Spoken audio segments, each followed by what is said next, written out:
DXDC Radyoman Report. Walay kabutangan ang kasuko sa usa ka pamilya ngadto sa Davao Oriental Provincial Medical Center kuna DOPMC. Human nakabsan sa kinabuhi ilang kabanay tungod matod pa wala kini atimana og sakto. Sa interview sa DXDC Davao kang Angela Shona Bustamante, igsoon sa pasyenteng nakalas nga si Analisa Bustamante, iyang gisaysay nga nagpakaluoy ang iyang manghod nga magpa-cesarean section na lang to dili na makaya pa ang kasakit sa iyang tiyan apan giingong gimalditahan kini sa nurse. Walay nabuhat ang inahan o gipugos na lang og utong aron magawas ang iyang baby nga na-infeksyon na. Apan pipila ka mga oras nagpunga na si Analisa og nakabsan gyud sa kinabuhi.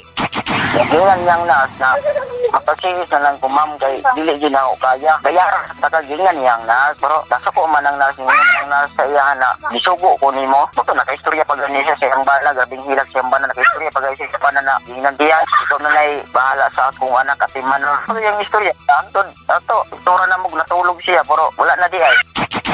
Hinuon ang baby ana sa mayong kahimtang samtang ang inahan nalubong na niadtong April 17 ning tuiga. Samtang nagpagula usab og pamahayag ang DOPMC ug nagkanayon nga adunay mga sitwasyon nga dili nila makontrol ug kini nga mapanghitabo himuon nilang pagtulun-an aron palambuon pa ang ilang serbisyo. Kasama mo sa balita og serbisyo publiko. Radyoman Ivy Parido, Tatak, RMN.